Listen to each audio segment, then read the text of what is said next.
Bien, buenas tardes a todos. Yo soy Fernando Lagarde, soy profesor adjunto de la materia con el profesor Comadira desde hace ya unos cuantos años. Así que el objetivo de la clase de hoy, o la idea para la clase de hoy, entendiendo que es la segunda que damos, es abordar el análisis del Estado provincial como parte integrante de nuestra estructura federal, que es uno de los primeros temas, ¿no? de la materia. Ustedes vieron en la clase inicial con el profesor Comadira la articulación de los distintos niveles jurisdiccionales en nuestro sistema constitucional y en nuestro sistema federal, ¿no? De cómo se articulan y cómo actúan coordinadamente, sin perjuicio de que pueda haber conflictos, el Estado Nacional, las provincias y la Ciudad de Buenos Aires y los municipios. Entonces ahora, luego de haber abordado ese tema de coordinación o de interrelación entre los distintos niveles, ahora nos vamos a focalizar en, si se quiere, el principal o uno de los dos principales actores de nuestra materia, que son las provincias. Y siempre cuando hablo de provincias hablo también de la Ciudad Autónoma de Buenos Aires, ¿no? De todo lo que vamos a decir en esta clase, salvo alguna aclaración que podamos hacer sobre alguna cuestión puntual, pero en general todo lo que digamos aplica tanto a las provincias como a la Ciudad de Buenos Aires. Así que bueno, entonces vamos a abordar este tema y entonces podemos ya comenzar. Lo que les pido es que cualquiera de ustedes que tenga una pregunta, un comentario, una duda, lo que sea, directamente habilita el micrófono y habla. Sin ningún problema, me interrumpen, no hay ningún problema. Y los invito a hacerlo, ¿no? Todo lo que quieran participar, por supuesto que siempre es bienvenido, ¿no? Bien, entonces, primero para ingresar al tema, lo primero que tenemos que decir es que las provincias, los estados provinciales y de la Ciudad Autónoma de Buenos Aires, tienen elementos constitutivos esenciales, es decir, que necesariamente tienen que existir para que nosotros podamos identificar la presencia o la existencia de una provincia. Por cierto, estos elementos también son aplicables a un Estado nacional y a un Estado municipal, ¿no? Son el territorio, la población y el poder. Tres elementos constitutivos de cualquier Estado en cualquier nivel jurisdiccional que estemos analizando. El territorio es la primera condición exigida para la vida y el desenvolvimiento de una entidad con capacidad de gobierno propio. Es decir, es dentro de ese territorio donde se ejercita un poder determinado, ¿sí? Donde las autoridades de gobierno de esa provincia, o de ese municipio, o de ese Estado nacional, ejercen sus atribuciones, ¿no?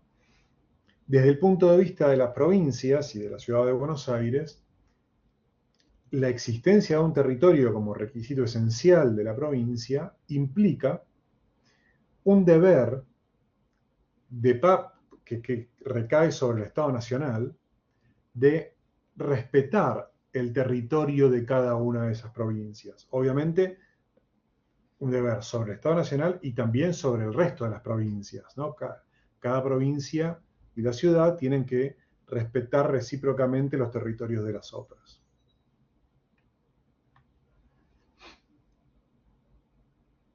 Cuando hablamos de territorio, nos estamos refiriendo al conjunto que integran el suelo, el subsuelo, o sea, subsuelo mineral o hídrico, recursos minerales o recursos hídricos existentes en el subsuelo, y el espacio aéreo, ¿sí?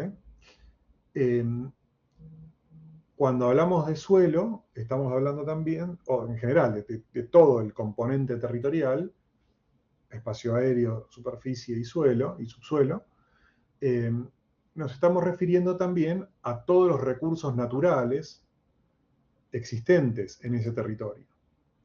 Ustedes recordarán que el artículo 124 de la Constitución, incorporado en la reforma de 1994, expresamente establece que las provincias tienen el dominio originario de los recursos naturales existentes en sus territorios, ¿no?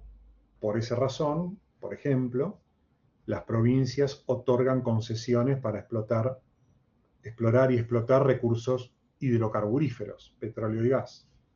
¿Sí? Son las provincias las que otorgan las concesiones. ¿Por qué? Porque son las dueñas del recurso.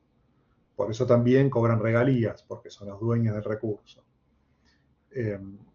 Lo mismo sucede con otros recursos minerales, con minas de plata, de oro, de zinc, de cualquier mineral que pueda existir en las provincias, son recursos de dominio provincial y por lo tanto son ellas quienes lo explotan y lo administran. Lo pueden hacer por sí mismos o bien a través de concesionarios o de distintas figuras jurídicas que permiten la intervención de empresas privadas en la explotación de estos recursos minerales. Sí, creo que hay una mano levantada de Sí, Paola.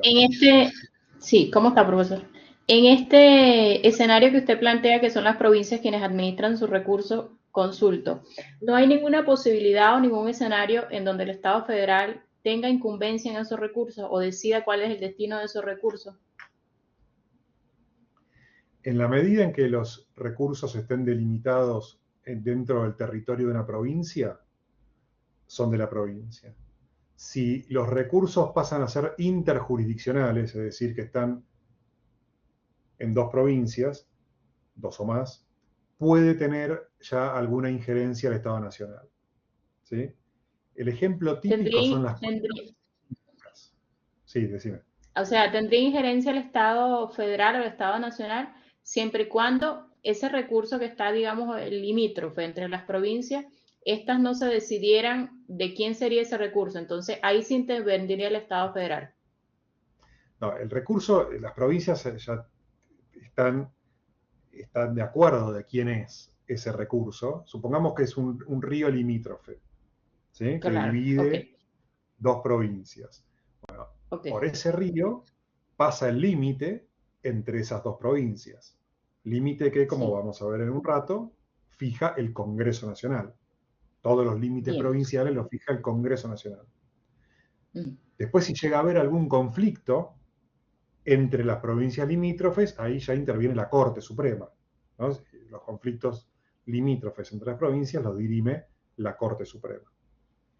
Pero después hay otra cuestión que es la explotación o el uso de esos recursos que pueden ser compartidos, porque al haber un límite, que supongamos pasa por el medio del río, bueno, está claro qué parte corresponde a una provincia y qué parte corresponde a otra provincia, asumiendo que no hay ningún conflicto, ¿no? Entonces cada provincia es dueña de su parte, digamos. Lo que puede suceder es que para determinadas actividades que se desarrollen en ese río, en el río del ejemplo, dadas ciertas características que después vamos a ver, pase a tener jurisdicción el Estado Nacional. Es decir, que más allá del dominio, es decir, la propiedad de cada provincia sobre cada costa del río, eh, el Estado Nacional regula determinadas actividades, como por ejemplo la navegación. Entonces, al ser una actividad interjurisdiccional sobre un recurso, esa regulación pasa a ser nacional o federal. ¿Sí? Pero ahí ya hay que ver cuáles son los recursos y cuáles son las actividades. Y hay que distinguir entre Claro, dominio y jurisdicción. Entre sí, dominio y en ese ejemplo jurisdicción. que usted Los pone del conceptos, río, de ese recurso hídrico, el dominio es de las provincias, pero como la jurisdicción es de la nación, es la nación quien decide qué pasa y qué no pasa por ese río, algo así. exactamente. Exactamente. Ok, Cuando es bien, bien, interjurisdiccional, claro. tiene jurisdicción el Estado Nacional, las actividades las relaciones jurídicas que se producen sobre ese curso de agua, por ejemplo, son reguladas por el Estado Nacional. ¿Sí? Claro, pese a que el dominio es de la provincia. Exactamente, exactamente. Bien. Otro ejemplo puede ser el espectro radioeléctrico, ¿sí? Que está en el espacio aéreo. El espectro radioeléctrico, como prácticamente en todos los casos, es interjurisdiccional, porque tiene un alcance, permite transmitir ondas radiofónicas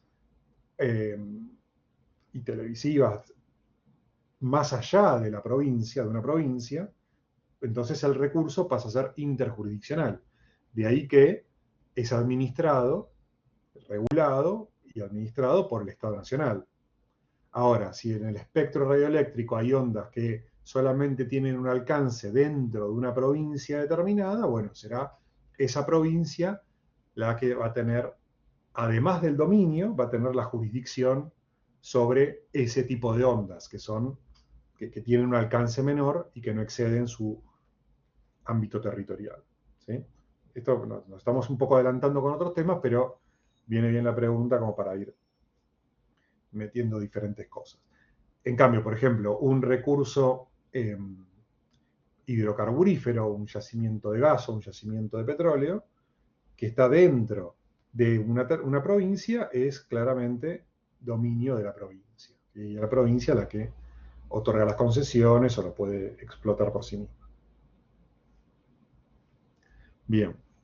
Y aquí la provincia tendría dominio y jurisdicción. Ambas Bien. cosas. Más Bien. allá de que en caso de hidrocarburífero hay una ley nacional, la ley de petróleo nacional, ¿no?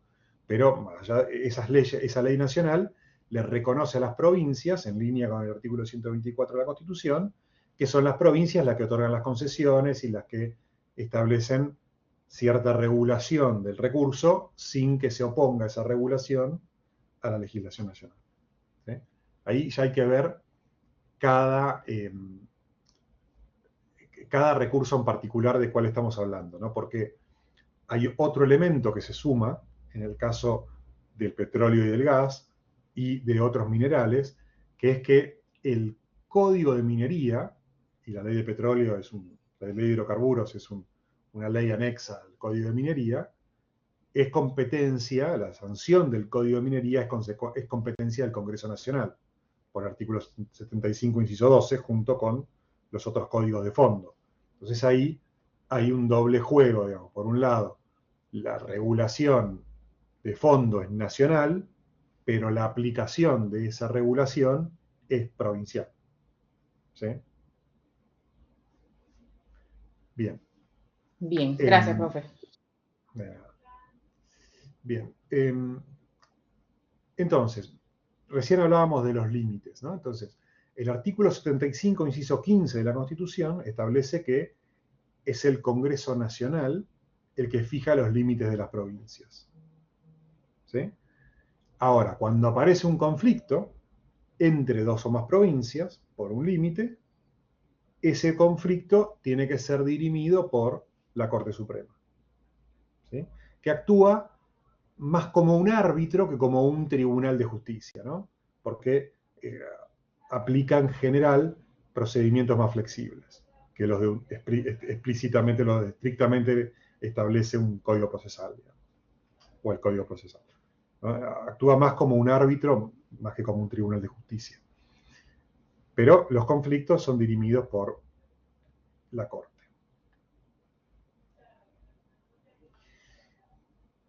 Relacionado con lo que mencionaba antes de la integralidad del territorio provincial o de la necesidad de que tanto el Estado Nacional como las otras provincias tienen que respetar el territorio de una provincia, se vincula con la posibilidad de ceder parte del territorio de una provincia para que se establezca en esa porción del territorio la capital federal. ¿Sí? El artículo 3 de la Constitución establece que el territorio que se vaya a destinar para que se establezca la capital federal tiene que ser delimitado por una ley del Congreso, una ley especial del Congreso, pero antes tiene que haber sido cedido por la provincia o las provincias a las que pertenecía ese territorio. Entendiendo que todo el territorio nacional está cubierto por provincias, en la actualidad, hasta el año 90, había territorios nacionales, pero ya después los vamos a mencionar, pero desde el 90 para acá, todo el territorio nacional está cubierto por provincias, ¿no? Entonces,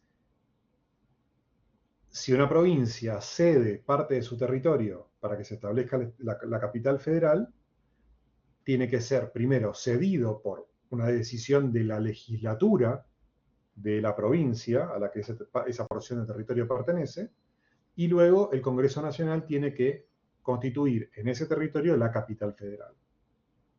En 1880, cuando se constituyó la capital federal, donde hoy existe, la provincia de Buenos Aires, a la cual pertenecía el territorio donde está la capital, cedió esa porción de su territorio para que se constituyera allí la capital federal. Y el Congreso Nacional, a través de la ley de capitalización, constituyó en este territorio la capital federal. ¿Sí? En el futuro, o de hecho como ha sucedido, como ha habido un plan, quizá algunos de ustedes recuerdan, en la década del 80, durante el gobierno de Alfonsín, había existido un proyecto de trasladar la capital federal, cuando todavía no era Ciudad Autónoma de Buenos Aires, era solo capital federal, trasladar la capital a Viedma, a la provincia de Río Negro. No sé si alguno de ustedes ha escuchado o recuerda el tema. Fue un proyecto bastante importante que tuvo mucha entidad en la década del 80, con la idea de generar un foco de desarrollo en el sur argentino, ¿no? Y de poblarlo y demás.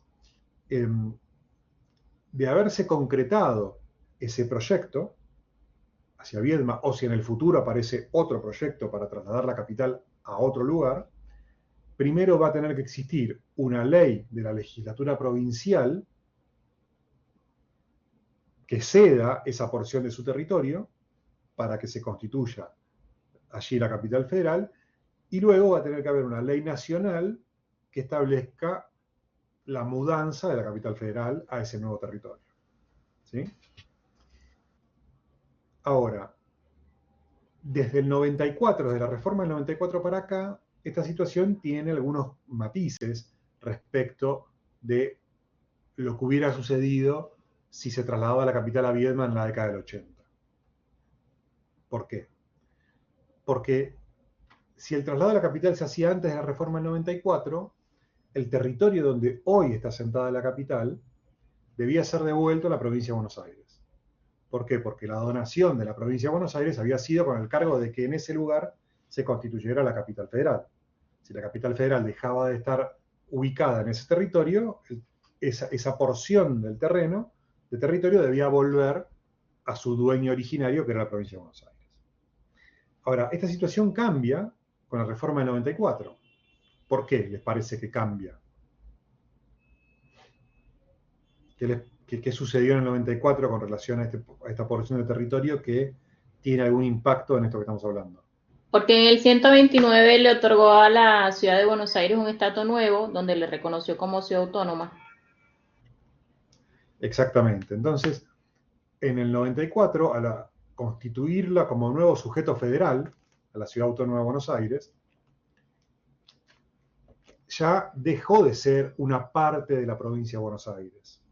Entonces, si la capital se traslada y la ciudad autónoma deja de ser la capital federal, no va a dejar de ser ciudad autónoma de Buenos Aires. Y no va a dejar de ser un sujeto específico del concierto general, del concierto federal, ¿sí? Que regula la Constitución.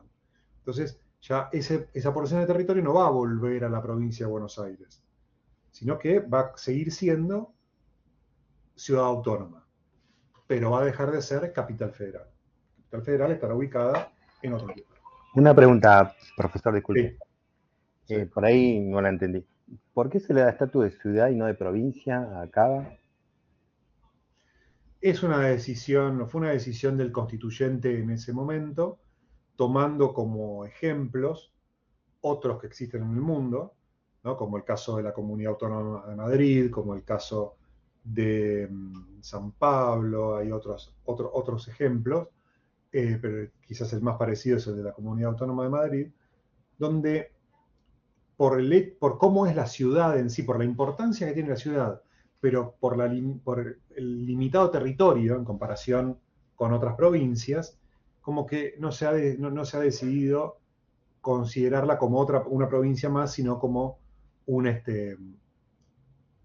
un estatus diferente, ¿no? Pero en nuestro caso, en el caso de la ciudad de Buenos Aires, cada vez más, sobre todo en función de la evolución de la jurisprudencia de la Corte en este tema, cada vez más la ciudad autónoma de Buenos Aires se parece a una provincia.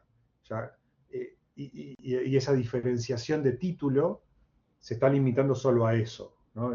Pero no en cuanto a capacidades, a competencias, a funciones que cumple y a estatus dentro del ordenamiento federal. ¿Sí? Yo creo que tiene que ver esa diferente denominación por una razón histórica, por una razón de tamaño también, pero que en el fondo, repito, cada vez menos tiene importancia desde el punto de vista práctico, ¿no? Cada vez más se parece a una provincia y no a un municipio, por ejemplo, como lo era antes, ¿no? Antes de ser ciudad autónoma era la municipalidad de la Ciudad de Buenos Aires que dependía directamente del Estado Nacional, justamente porque acá estaba la capital federal. Claro. Pero esto cambió en el 94. Bueno, muchas gracias, profesor. Bien. Otra consecuencia de la garantía del territorio federal, perdón, la garantía del territorio de las provincias, es que si se decide que de varias provincias, de dos o más, que dos o más provincias se fusionen para formar una nueva, tiene que haber una decisión de cada una de las legislaturas provinciales involucradas que admitan esa fusión con otra provincia. ¿Sí? También se requiere una ley provincial si se quiere formar una nueva provincia con partes del territorio de otras provincias. Supongamos que dos provincias limítrofes ceden parte de su territorio para que allí se constituya una nueva provincia. Bueno, esa cesión del territorio, de parte del territorio para formar una nueva provincia, también tiene que ser aprobada por las legislaturas provinciales. ¿Sí? Y obviamente también al formarse una nueva provincia, también con el aval del Congreso Nacional, que es el que va a fijar el territorio de esa nueva provincia. ¿Sí? Acá es importante no confundir este supuesto de conformación de nuevas provincias con parte del territorio de las ya existentes, con la formación de regiones, que también fue incorporado en la reforma del 94, ¿no? Como que las regiones que integran dos o más provincias, que les permiten agruparse, pero sin perder su individualidad, es decir, sin dejar de ser las provincias que son, ¿no? Pero que les permiten formar regiones para poder llevar adelante la administración de ciertas cuestiones de manera conjunta. ¿No? Entonces no hay que confundir. La creación de una nueva provincia en partes del territorio de otras con la formación de regiones. La región en sí no genera la pérdida de individualidad de cada una de las provincias existentes.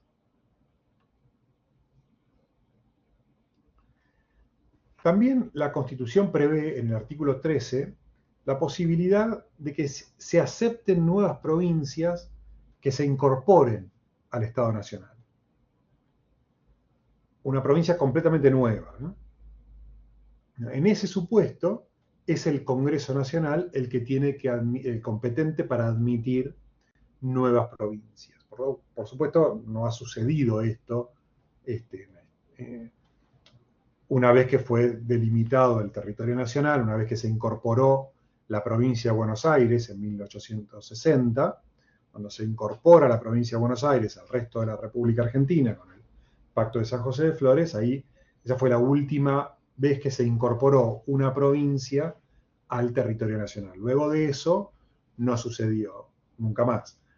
Lo que no hay que confundir este supuesto con la conversión de territorios nacionales a provincias, ¿no? Que eso es otra cuestión que ahora vemos. Que sí, esto de los territorios nacionales es ya algo que tiene importancia histórica, pero que hoy no tiene aplicación. ¿Por qué? Porque durante muchas décadas de la historia argentina, una buena parte de su territorio no estaba conformado como provincia. Ustedes saben que las provincias originales fueron 13, bueno, y el resto del territorio, toda la Patagonia, por ejemplo, fue incorporada como territorio nacional, es decir, que dependía del Estado Nacional directamente.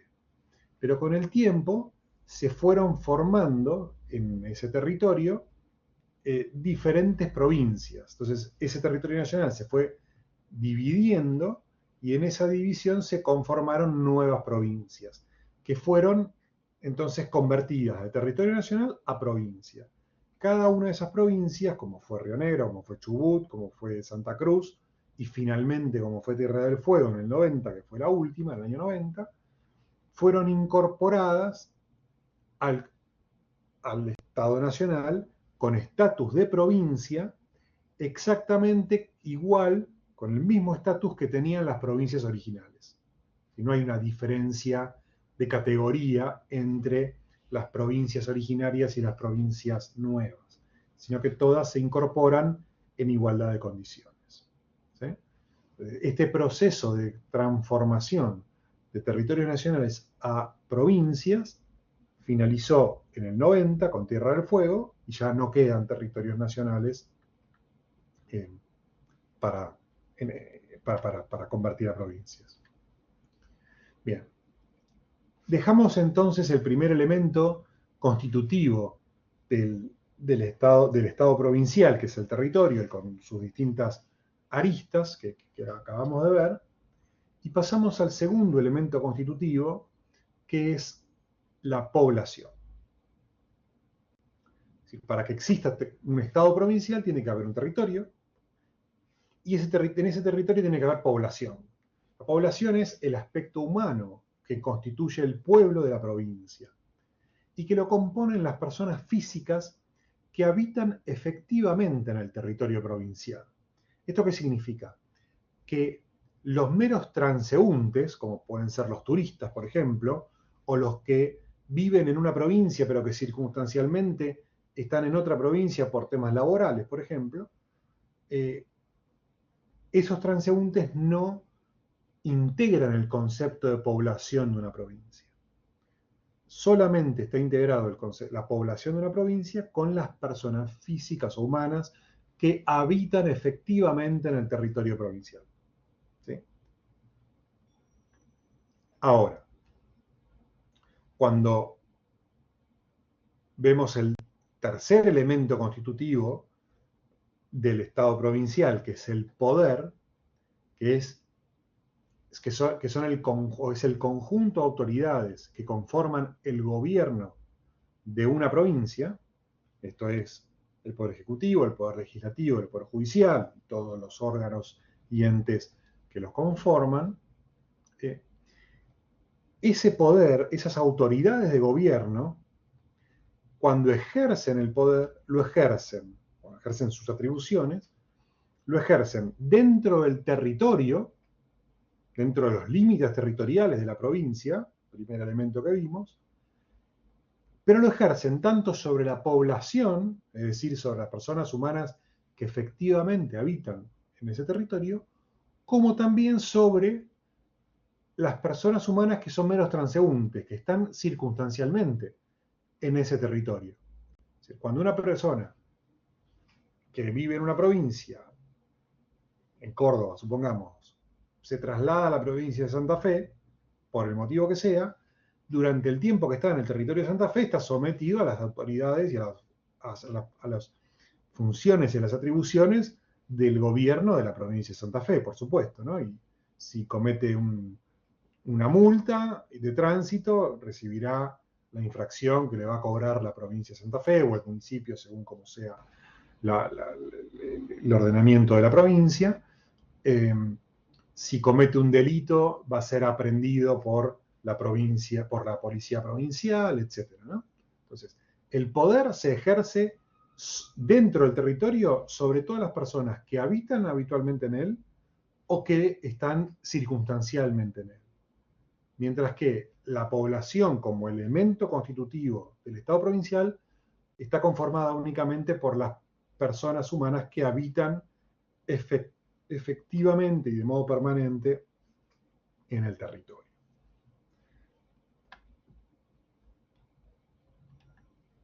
Bien. Tenemos entonces 23 provincias en nuestro país y la Ciudad Autónoma de Buenos Aires como 24º sujeto federal, además del Estado Nacional y además de los municipios, ¿no? Pero en el segundo nivel jurisdiccional, digamos, ¿no? Entendiendo que el primero es el Estado Nacional y el tercero son los municipios, en el segundo encontramos 23 provincias y la Ciudad Autónoma de Buenos Aires. Esas provincias y la ciudad son autónomas. ¿Qué significa que son autónomas? Nosotros tenemos un sistema que es un sistema de Estado, una forma de Estado, de organización estatal, que es el Estado federal, ¿no? Entonces, la definición que adopta el artículo 1 de la Constitución, que dice que la República Argentina adopta un Estado, una forma federal, implica reconocer a las provincias que la integran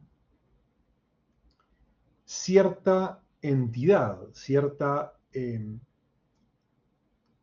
atribuciones y cierto estatus dentro de esa organización federal.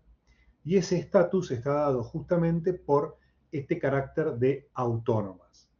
¿Qué significa que son autónomas? Que tienen la atribución de dictar sus propias normas.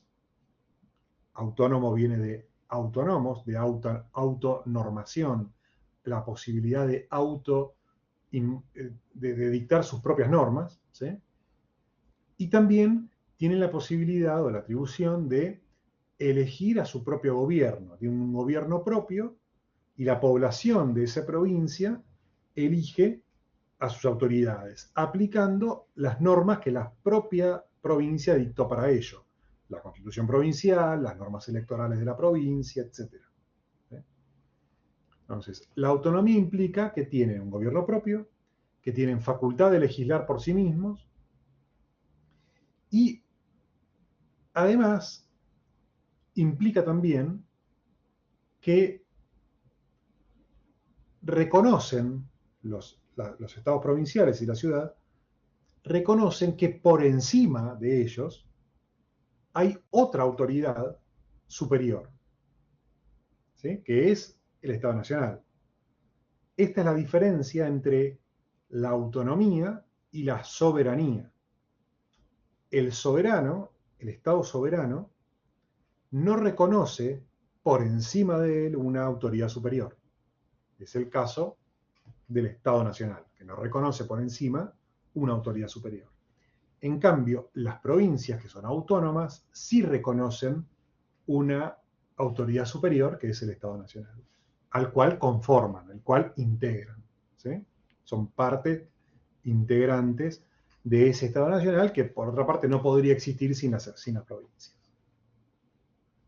Bien, en este marco de autonomía, entonces, como les dije, las provincias dictan su propia constitución y el resto de su ordenamiento jurídico.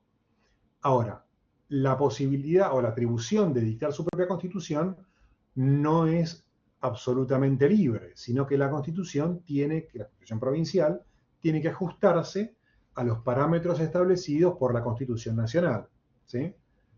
Entonces, hay una supremacía constitucional de la Constitución Nacional sobre las constituciones provinciales, y, entre otras cosas, la Constitución Nacional establece que las constituciones provinciales tienen que respetar un sistema representativo y republicano. ¿Qué significa que tiene que ser un sistema representativo? Bueno, que los habitantes, la población de esa provincia, tiene que elegir representantes. ¿Se acuerdan del artículo 22 de la Constitución que dice que el pueblo no delibera ni gobierna, sino a través de sus representantes? Un sistema representativo. Entonces, cada provincia, cuando se ordena constitucionalmente, se organiza constitucionalmente, tiene que establecer un sistema representativo. Un sistema por el cual la población elige un gobernador y elige sus representantes en la legislatura, ¿sí? Además, tiene que ser un sistema republicano, es decir, que tiene que tener división de poderes, tiene que estar claramente identificado un poder ejecutivo, un poder legislativo y un poder judicial, tiene que consagrarse la periodicidad en los cargos políticos, ¿sí? No puede haber gobernadores vitalicios hasta que se mueran, ¿no? Sino que tienen que tener plazos determinados, sin perjuicio de que puedan ser reelectos o no, y de que esa reelección pueda ser ilimitada o no, pero siempre por periodos determinados, ¿sí? Tiene que consagrarse la publicidad de los actos de gobierno, es decir, toda una serie de características que hacen al sistema republicano, ¿sí?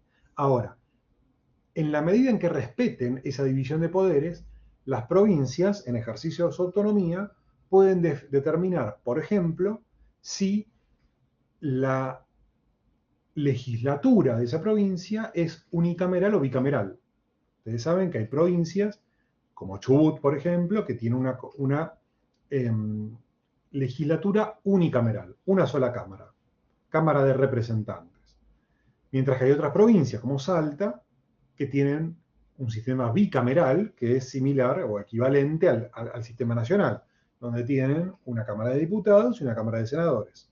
La Cámara de Diputados representa al pueblo como única jurisdicción, mientras que la Cámara de Senadores representa a los municipios. Bueno, esta definición entre uno u otro sistema es parte de la autonomía que tiene cada provincia a la hora de organizarse. Y de hecho, ha habido provincias que originariamente eran bicamerales y que después, a través de una reforma constitucional, pasaron a tener un sistema unicameral porque consideraron que era más conveniente. Entonces, después más adelante, cuando veamos poder legislativo, vamos a entrar en estos detalles, ¿no? Pero esta idea de que a la hora de organizarse constitucionalmente, cada provincia, en la medida en que respete las directrices fijadas por la Constitución Nacional, puede diseñar su organización interna como mejor le parezca, ¿sí?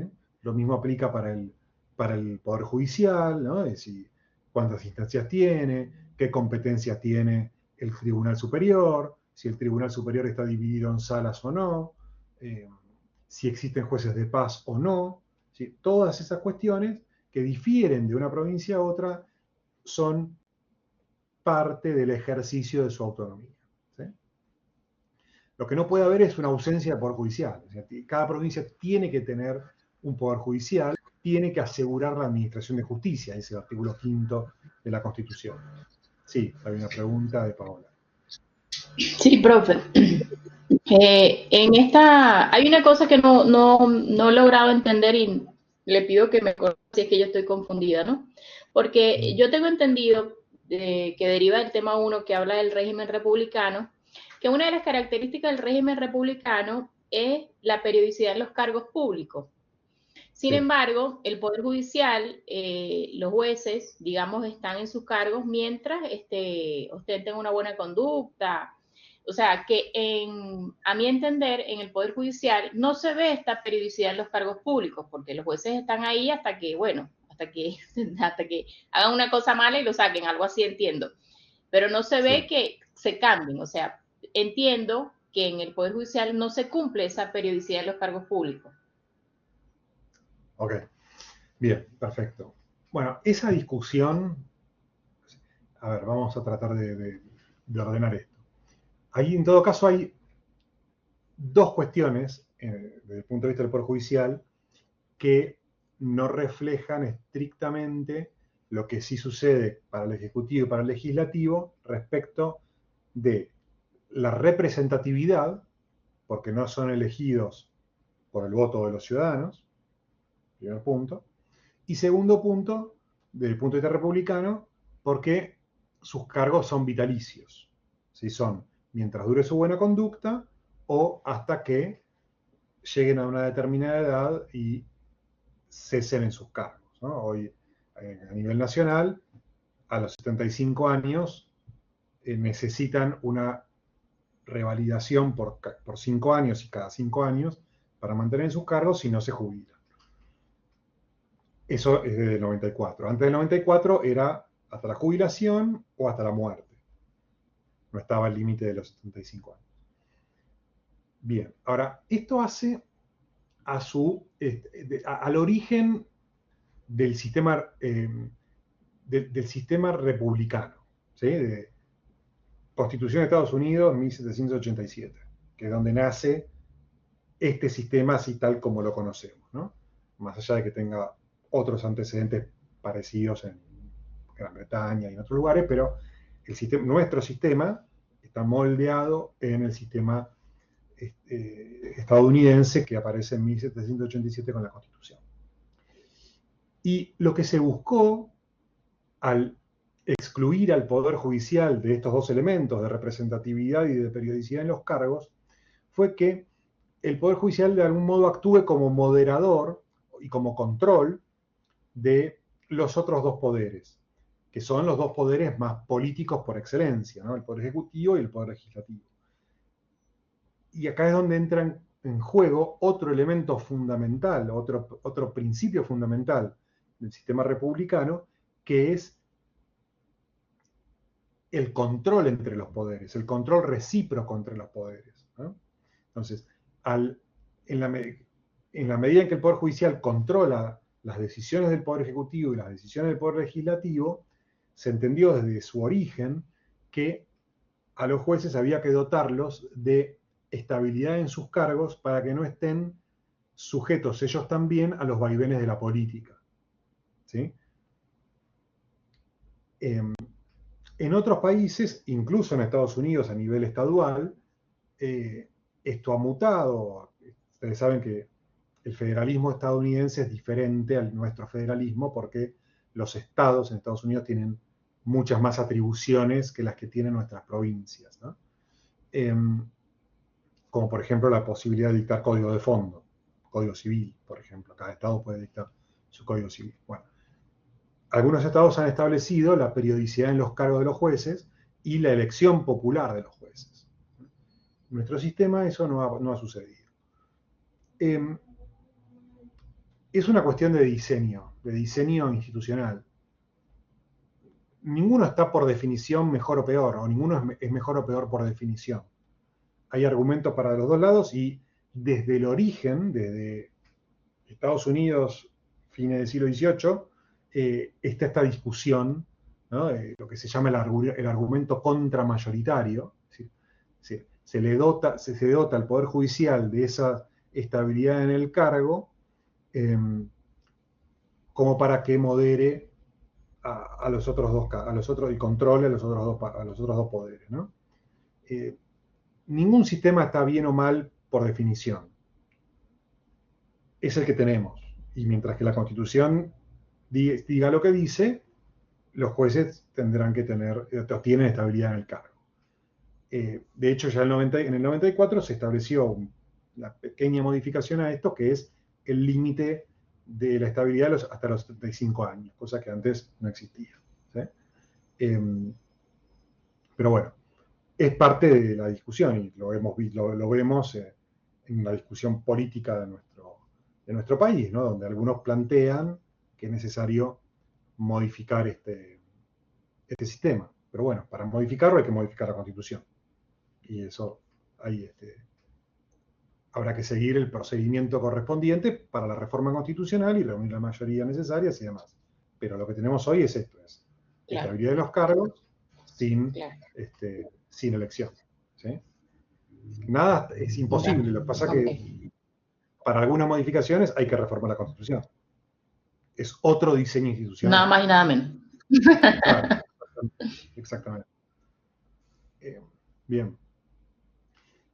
Después, otro elemento central para que el Estado nacional garantice la autonomía provincial, ¿no? Porque así como dijimos, las autonomías provinciales, que las provincias tienen autonomía y que esa autonomía tiene que ser respetada y garantizada por el Estado nacional, eso sucede en la medida en que las provincias cumplan con los lineamientos que establece la Constitución, ¿sí? Que se organicen con un sistema representativo y republicano, que respeten los principios, derechos y declaraciones de la Constitución Nacional, ¿sí? La primera parte de la Constitución, que aseguren la administración de justicia, también que aseguren el régimen municipal, es decir, una provincia no puede decidir, invocando su autonomía, que no va a estar organizada en municipios.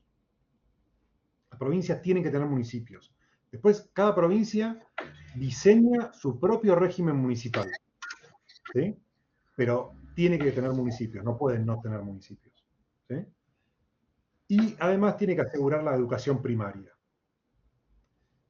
que no significa que la educación primaria sea la única obligatoria para las personas, ¿no?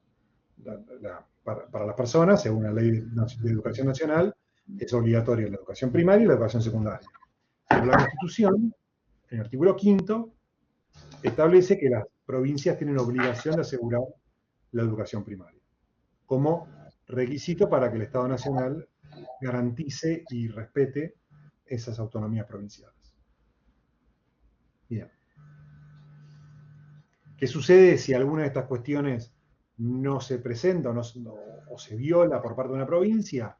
Bueno, el Estado Nacional puede intervenir la provincia, ¿sí? La intervención federal de una provincia es justamente una excepción a la autonomía. Es cuando el Estado Nacional dice, bueno, no, la autonomía acá no se está respetando, no, se ha excedido, ¿no? Entonces puede intervenir la provincia. Por supuesto que hay otros motivos para intervenir una provincia, no solo la violación de la autonomía provincial. Por ejemplo, cuando una provincia sufre una invasión externa, también ahí puede haber una intervención federal para restituir a las autoridades propias de esa provincia. ¿Sí? Esta es la combinación de los artículos 5, 6 y 123 de la Constitución. Bien. En el marco de la autonomía provincial podemos identificar atribuciones económicas, atribuciones legislativas y cuestiones que tienen prohibidas, ¿sí? Que las provincias, aún siendo autónomas, no pueden realizar. Y dentro de esta distribución de competencias tenemos atribuciones que son exclusivas de las provincias, otras que son exclusivas del Estado Nacional y otras que son concurrentes entre el Estado Nacional y las provincias.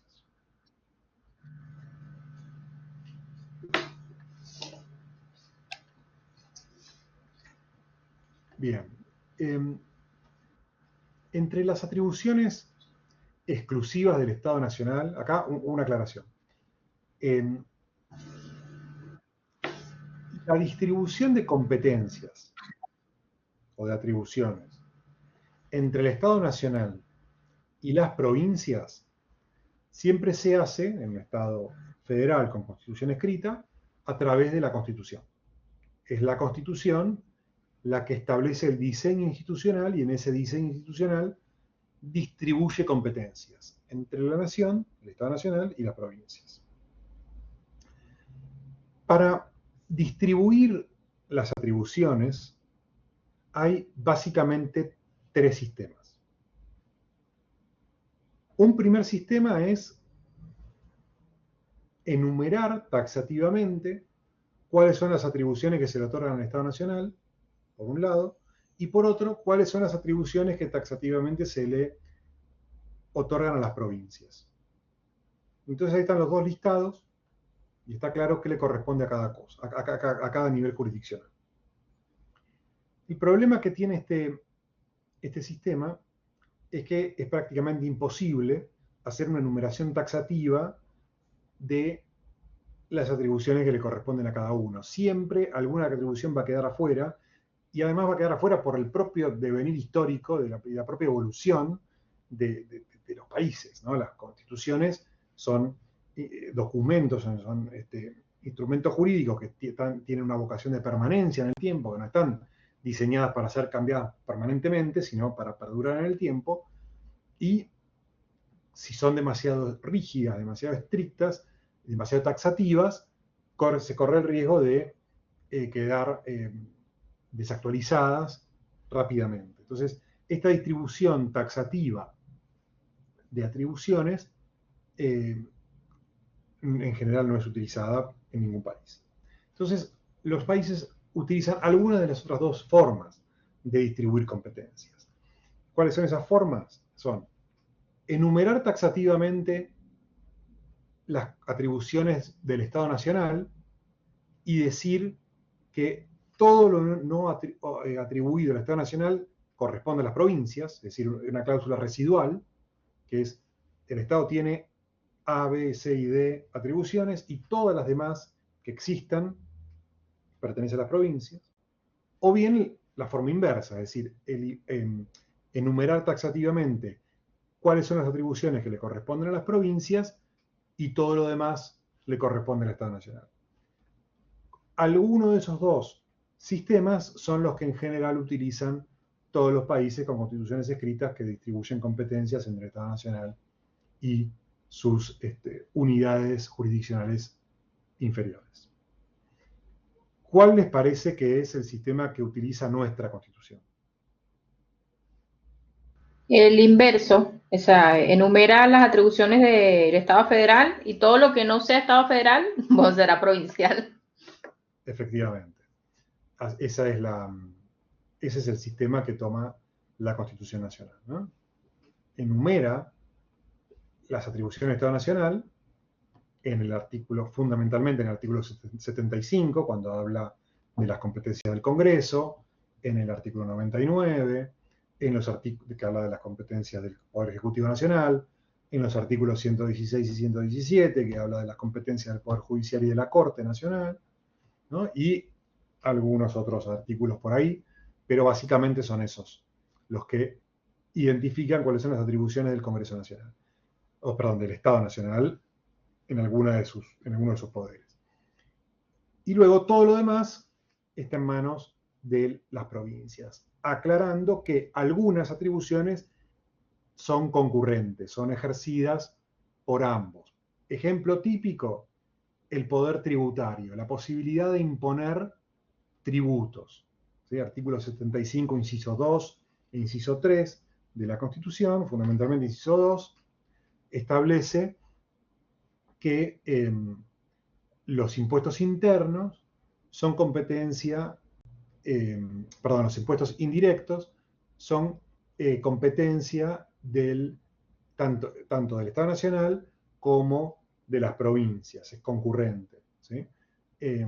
Mientras que los impuestos directos son, por principio general, competencia de las provincias y solo excepcionalmente competencia del Estado Nacional, mientras que, por otro lado, en el 75, inciso 1, establece que los derechos aduaneros, es decir, las famosas retenciones para el caso de las exportaciones, o los derechos de importación, lo que se paga por importar productos, son competencia exclusiva del Estado Nacional. Y las provincias ahí no pueden tomar ninguna medida, ¿no? Esto específicamente el tema tributario lo vamos a ver en otra clase más adelante. Otra competencia que es concurrente es el poder de policía, ¿sí? La posibilidad de regular determinadas actividades que algunas son del Estado Nacional y otras de las provincias, ¿no? O en algunos casos la regulación es nacional, pero la aplicación de esas regulaciones y el control del cumplimiento de esas atribuciones, de esas cuestiones, corresponde a las provincias, ¿no? Entonces, eso hay que ver cada uno de los temas o de las materias en las que estemos analizando. Y a su vez, la Constitución establece algunas materias expresas que están vedadas a las provincias. Es decir, que las provincias de ningún modo pueden regular. Como por ejemplo, establecer un banco central,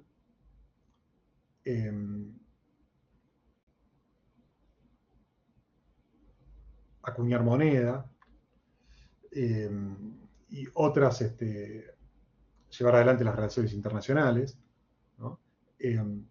O la defensa nacional.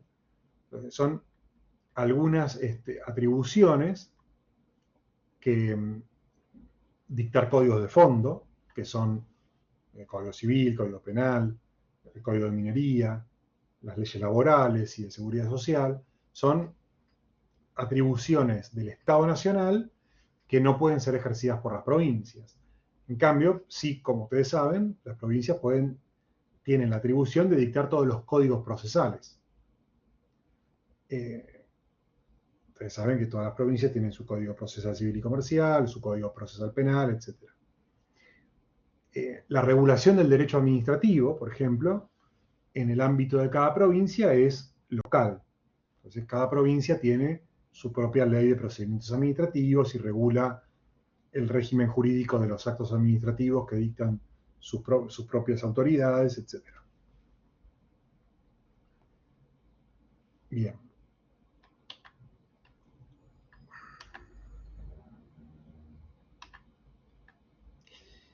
¿Hasta acá vamos bien? ¿Hay alguna pregunta? No, profe, perfecto, todo bien. Bueno. Volviendo a la intervención provincial, a la intervención federal de una provincia, ¿no? Que antes mencionábamos, que está regulada en el artículo 6 de la Constitución, tenemos que tener en cuenta que el gobierno federal puede intervenir el territorio de una provincia para garantir la forma republicana de gobierno o para repeler invasiones exteriores y a pedido de las autoridades provinciales, sea para sostenerlas en el ejercicio de sus funciones o para restablecerlas en el caso de que hubieran sido depuestas por una sedición popular o por una invasión de otra provincia, por ejemplo, ¿no? Esto en la actualidad parece algo inverosímil, pero en el pasado han sucedido situaciones de estas características y que explican la previsión constitucional.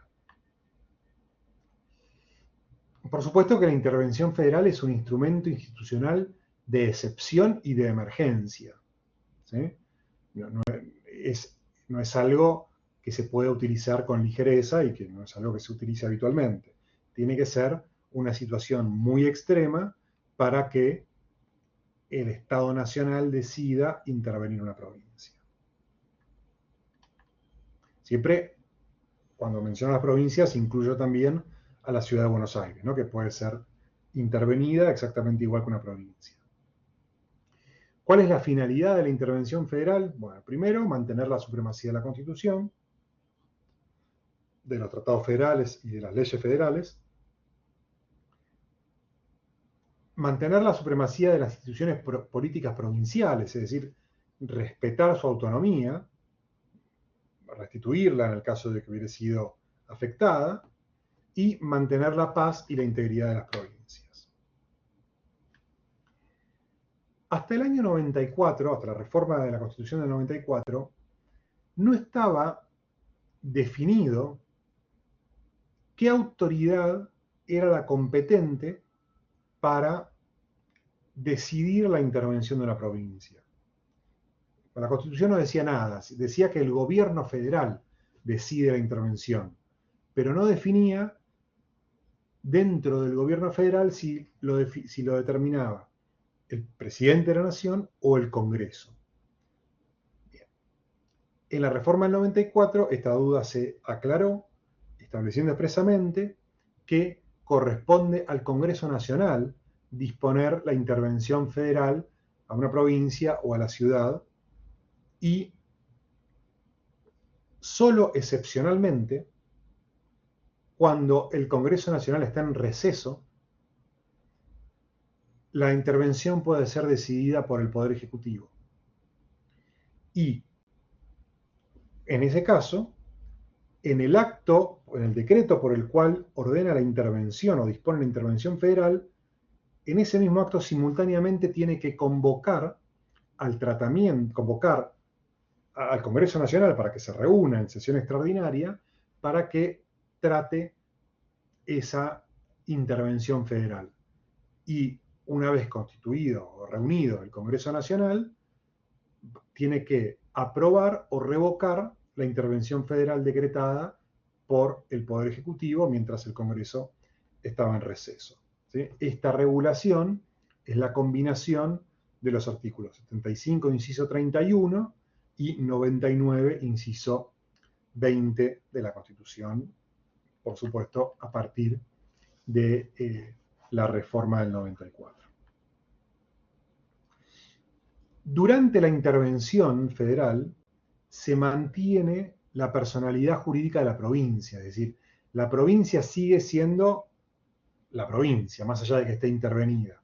No pierde su individualidad como sujeto federal, ¿sí? Se mantiene todo su ordenamiento jurídico local y el interventor no puede ejercer el poder constituyente, es decir, el interventor no puede modificar la constitución de la provincia, ¿sí?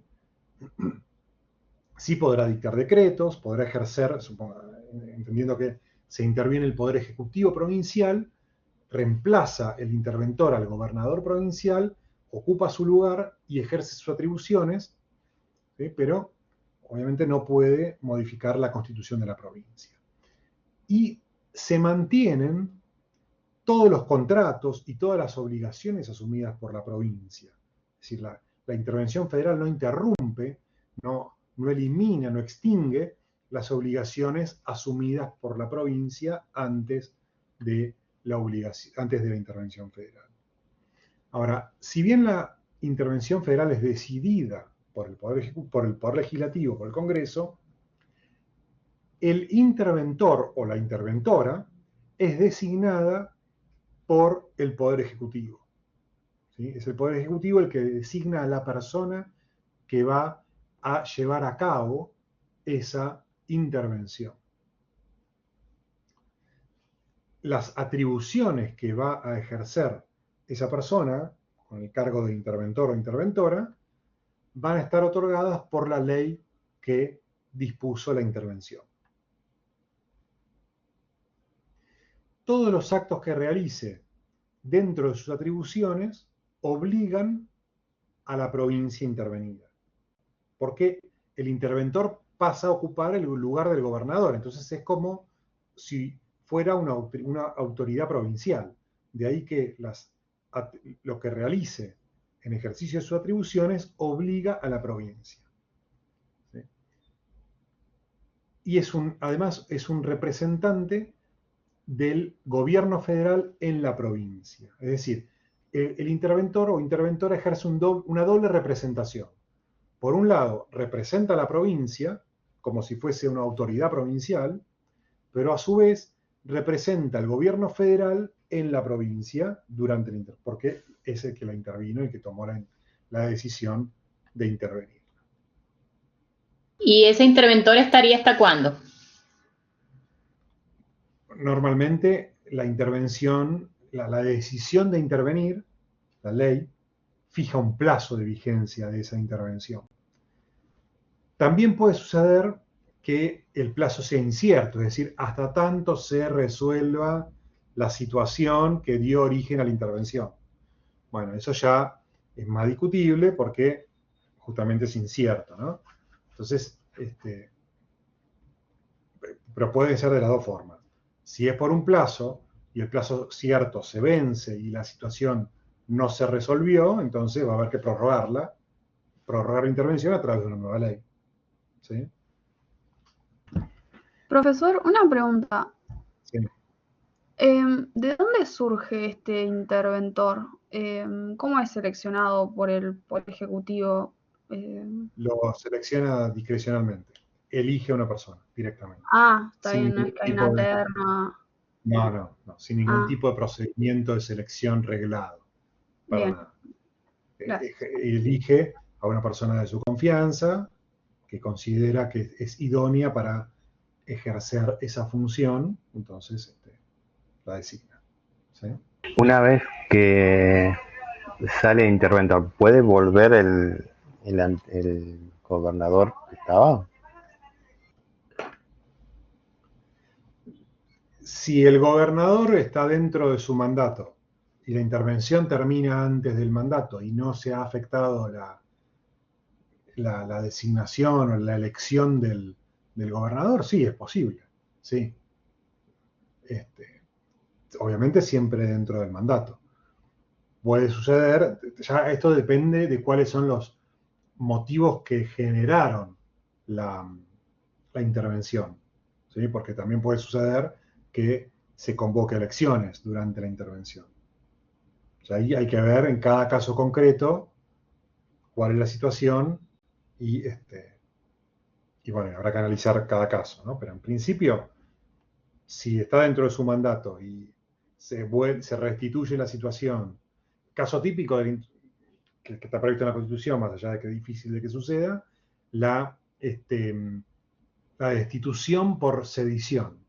O sea, el gobernador fue depuesto por una sedición popular, por un levantamiento popular. Eso habilita la intervención federal hasta que se normalice la situación y una vez normalizada la situación, la consecuencia natural es que el gobernador que fue gobernador o gobernadora que fue depuesto sea restituido en su cargo. Ese caso es claro, ahí debe volver a su cargo la autoridad, el gobernador que estaba, o gobernadora que estaba en ejercicio de su cargo. ¿Sí? ¿Está claro? Bien. Ahora, se discute bastante, o se ha discutido en algún momento, si la decisión de intervenir una provincia tomada por el Congreso Nacional o eventualmente por el Poder Ejecutivo es revisable judicialmente o no. Es decir, si la Corte, los tribunales y en última instancia la Corte, tienen atribuciones, en un supuesto en que la intervención sea cuestionada en un juicio, si tiene atribuciones para decidir la validez o invalidez de esa decisión de intervenir federalmente en una provincia.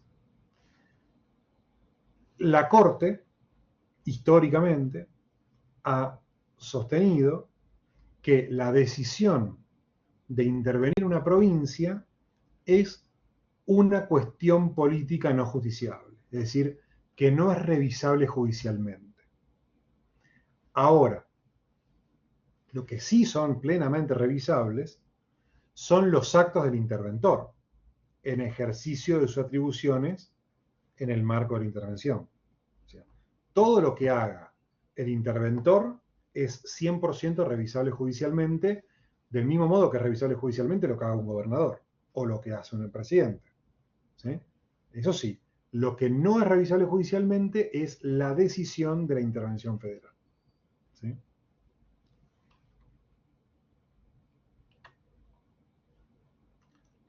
Bien.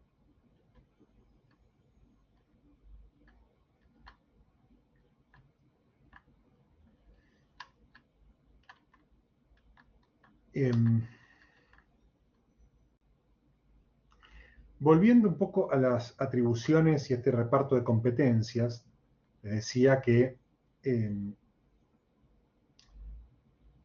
las provincias conservan todo el poder, todas las atribuciones no delegadas al Estado Nacional a través de la Constitución. ¿No? El Estado Nacional tiene poderes delegados.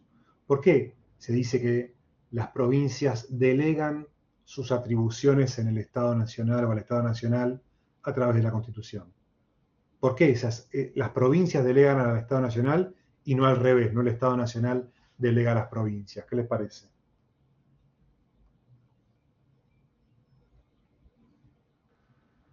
Porque las provincias se formaron primero que el Estado Nacional, son la unidad primigenia. Efectivamente, ¿no? Recuerden cómo empieza el preámbulo de la Constitución, que se refiere a los representantes de las provincias, reunidos en Congreso General Constituyente, o por voluntad de elección de las provincias que lo integran, etc. Las provincias son unidades políticas preexistentes al Estado Nacional. Entonces, las provincias reunidas en la Convención Constituyente de 1853 sancionan la Constitución, crean el Estado Nacional y a través de la Constitución delegan parte de sus atribuciones al Estado Nacional. Por eso el Estado Nacional ejerce poderes delegados, atribuciones delegadas, mientras que las provincias tienen poderes retenidos o originarios o propios, ¿no? Con la aclaración que hacía antes, que las nuevas provincias que se fueron incorporando a las originarias tienen exactamente el mismo nivel o estatus que las originarias. Bien.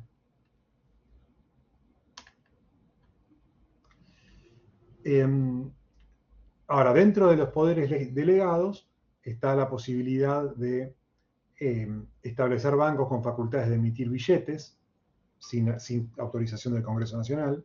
Eso es atribución exclusiva del Estado Nacional. No sé si se acuerdan, algunos a lo mejor con algunos años lo recuerden y otros a lo mejor lo escucharon, cuando fue la crisis del 2001-2002, muchas provincias emitieron cuasimonedas, lo que se conoció como cuasimonedas, ¿no? Los más famosos fueron los patacones de la provincia de Buenos Aires, pero un montón de provincias, ante una crisis tremenda, económica tremenda del Estado, de todo el país, no tenían dinero. No tenían dinero para poder pagar los sueldos a sus empleados públicos, para poder cumplir con sus obligaciones. Y como no podían emitir moneda, no podían emitir pesos, ¿sí? Empezaron a emitir bonos, títulos públicos, que los empezaban a entregar como si fuesen billetes, como si fuesen moneda de curso legal. Pero no eran moneda de curso legal, porque no eran pesos. Por eso se las llamaba cuasimonedas. Con eso le pagaban a sus proveedores, con eso pagaban parte de los sueldos a los empleados, y eran era billetes que circulaban en las provincias, como en paralelo juntamente con los pesos, ¿no? Pero después, cuando se empezó a normalizar la situación, el Estado Nacional empezó a absorber esos títulos por acuerdos con las provincias, empezó a absorber esos títulos y los empezó a eliminar del mercado para volver a tomar el control de la masa monetaria circulante, ¿no? Y poder empezar a volver a la normalidad, a una economía medianamente normal, ¿sí? Entonces, hoy por hoy, obviamente, el único que emite pesos y el único que puede emitir pesos es el Estado Nacional. Bien, y ya para ir terminando en los últimos minutos, vamos a retomar un poco el tema que surgió a raíz de alguna pregunta, de la diferencia entre dominio y jurisdicción, ¿sí?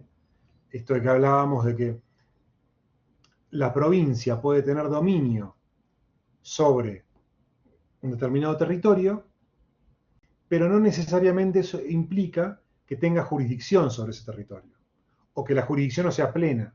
Capaz que para algunas cuestiones tiene jurisdicción y para otras no. ¿Sí? Lo primero que tenemos que tener en claro para ver este tema es de qué hablamos cuando hablamos de dominio y de qué hablamos cuando hablamos de jurisdicción. ¿Qué significa cada una de estas palabras?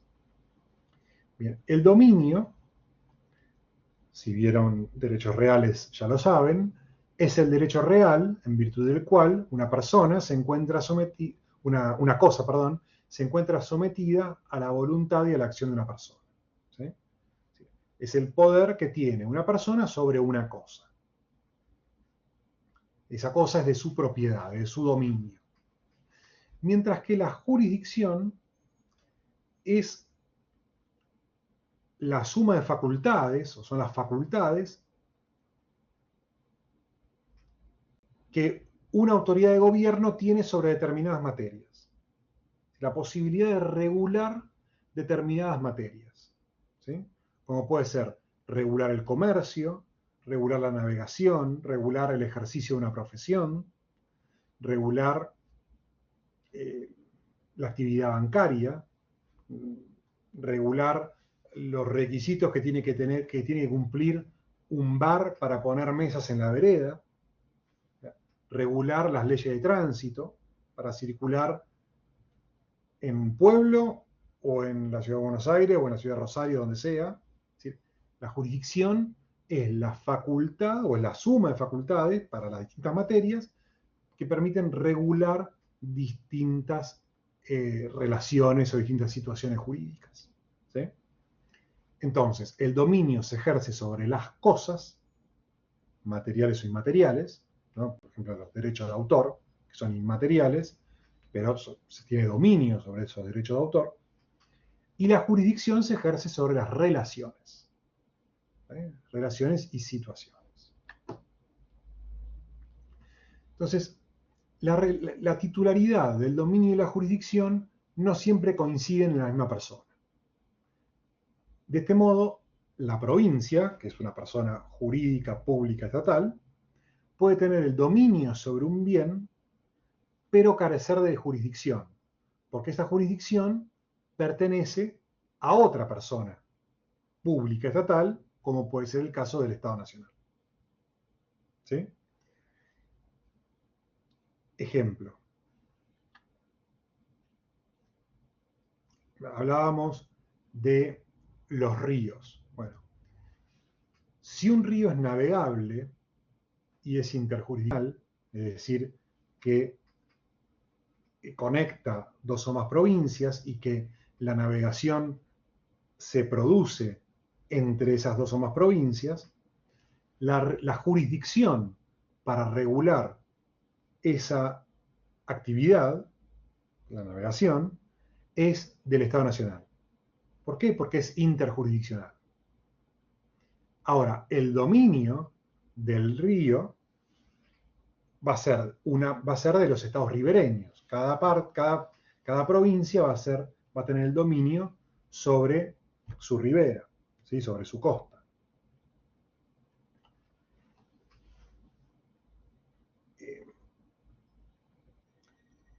Lo mismo, por ejemplo, con el espectro radioeléctrico que les mencionaba antes, ¿no? El dominio de las provincias, pero como el espectro tiene un alcance interjurisdiccional, donde una radio o una señal de televisión emitida en una provincia puede ser escuchada o vista en otra provincia, o incluso internacionalmente, ¿no? Como puede ser la televisión satelital,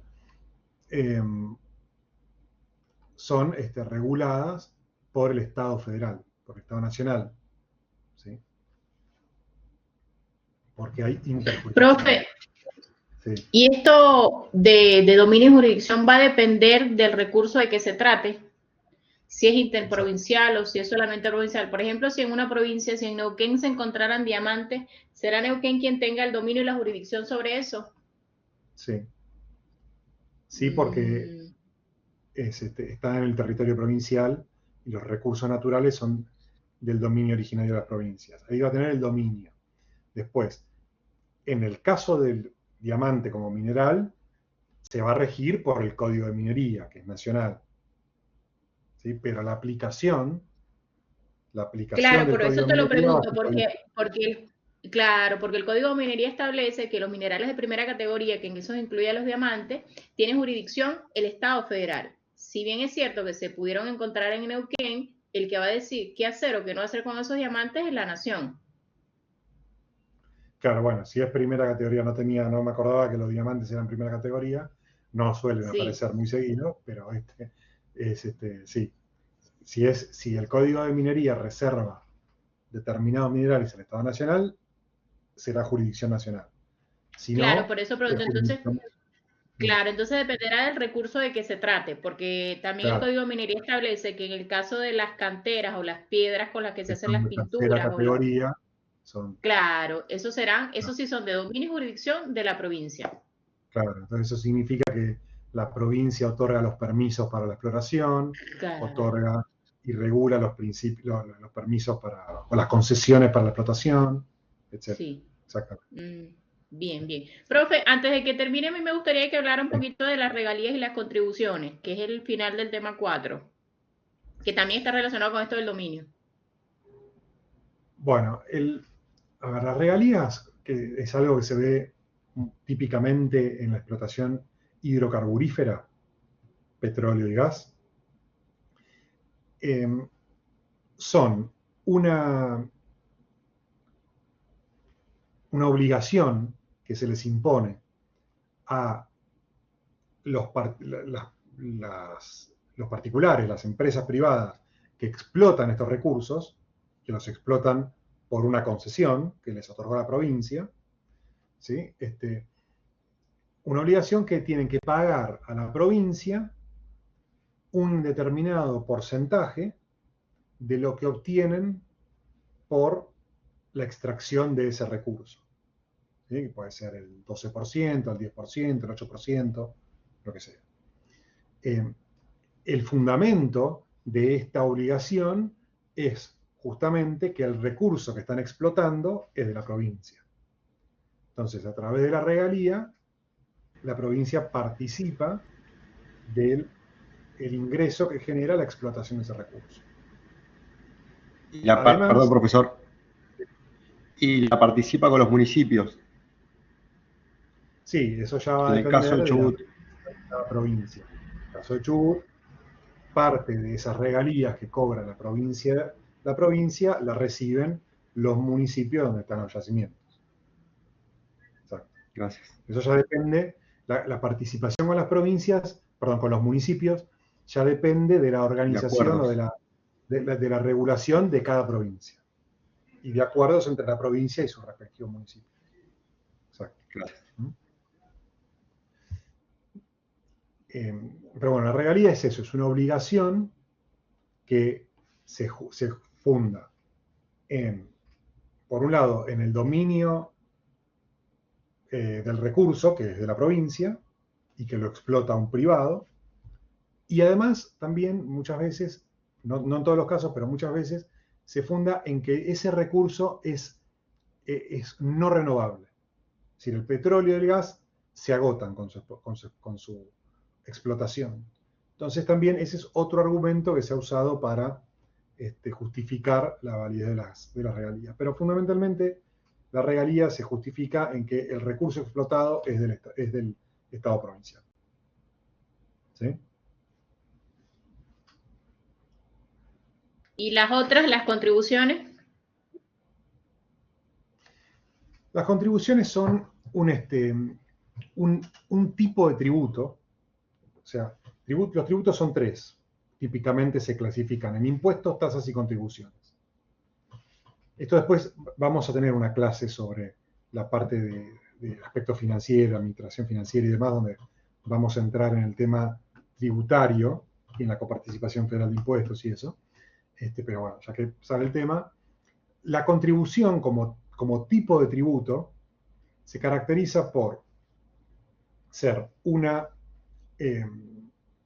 imposición del Estado. El Estado impone a un contribuyente la obligación de pagar una determinada suma de dinero, pero a diferencia de los impuestos, ese pago tiene como justificación una actividad desarrollada por la provincia que genera un beneficio diferencial para ese contribuyente que está obligado a pagarla.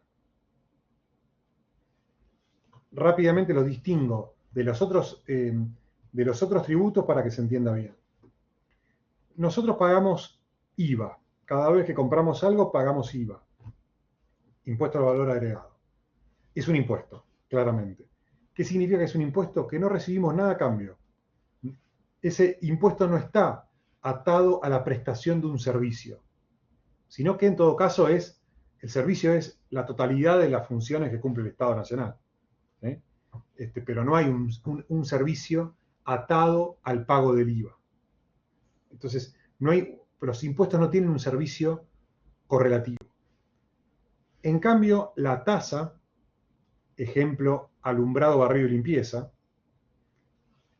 tiene un servicio atado, ¿sí? Que es justamente el alumbrado público, la limpieza de la vía pública y el barrido. Entonces, estamos obligados a pagar la tasa. No podemos decir que no queremos el servicio para no pagar la tasa. Es un impuesto, está impuesto, pero o sea, es obligatorio, pero lo pagamos porque recibimos un servicio como contraprestación. Ahora, ese servicio que recibimos no nos representa un beneficio diferencial respecto de otros vecinos, porque todos lo tenemos que pagar, porque todos utilizamos y aprovechamos el alumbrado público, por ejemplo. ¿Sí? Esa es la tasa. Pero la contribución se paga por una actividad que desarrolla el Estado y que me beneficia a mí, pero que no beneficia al vecino de la vuelta. Ejemplo típico, el asfalto de una calle. Cuando se asfalta una calle, mi propiedad como frentista de esa calle, mi casa, que tiene frente a esa calle, eleva su valor. Yo recibo un beneficio adicional por esa actividad, que es el asfaltado de una calle, que no recibe mi vecino de la vuelta, cuya calle sigue sin asfaltar y que por lo tanto su casa sigue sin revalorizarse. Entonces, ahí aparece la contribución. Entonces, una contribución por el asfaltado de mi calle, la tengo que pagar yo y mi vecino de al lado, pero no la tiene que pagar mi vecino de la vuelta, porque no se ve beneficiado por esa actividad. ¿Se entiende la diferencia entre impuesto, tasa y contribución? Claro, entonces las viviendas que tengan su calle asfaltada son más costosas que aquellas que no tengan su calle asfaltada. Exacto.